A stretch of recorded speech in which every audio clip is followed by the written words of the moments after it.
ఎప్పుడెప్పుడు వస్తారు అని ఎదురు చూస్తూ ఉన్నటువంటి మన సినీ హీరో, మనందరి మనసులు దోచుకున్న ఆ అందగాడు మన వైజాగ్ అబ్బాయి కంచెర్ల ఉపేంద్ర బాబు గారు వచ్చేసారు. అమ్మవారి దర్శనంలో ఉన్నారు. సో వితిన్ మినిట్స్లో ఇక్కడికి వచ్చేస్తారు. కాబట్టి ప్రతి ఒక్కరు వెల్కమ్ చేయడానికి రెడీగా ఉండాలని కోరుకుంటూ, and special thanks to Kancharla Achyuta Rao గారు, మన ఉపకార చారిటబుల్ ట్రస్ట్ అధినేత, విశాఖ సకల కళాకారుల సంఘం అధ్యక్షులు, అండ్ సినీ నిర్మాత, Andhra Pradesh film industry employees federation chairman, and సంఘ సంస్కర్త, విద్యాదాత, కంచెర్ల వర్కింగ్ జర్నలిస్టుల అసోసియేషన్ జాతీయ అధ్యక్షులు, అండ్ ప్రముఖ సంఘ సేవకులు.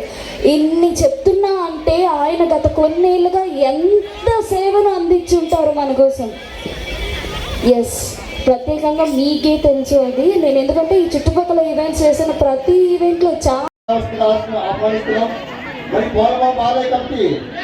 అందరూ కూడా స్టేజ్లో రావాల్సిందిగా ఆహ్వానిస్తున్నాం. మరి ఆలయ ధర్మకర్త మధ్యమూర్తి నాగరాజు కూడా స్టేజ్లోకి రావాల్సిందిగా ఆహ్వానిస్తున్నాం. మధ్యమూర్తి నాగరాజు గారు ఆలయ ఈ యొక్క సంజయ్ గాంధీ కాలనీ కమిటీ సభ్యులకి, అలాగే ప్రజానికానికి, ముందుగా పోలమాంబ పండుగ జరుపుకున్న ప్రతి ఒక్కరికి నా హృదయపూర్వక నమస్కారాలు తెలియజేసుకుంటున్నా. ఏ గ్రామంలో అయినా సరే అక్కడ ఏదో ఒక పండుగ అనేది జరుపుకోవడం జరుగుతుంది.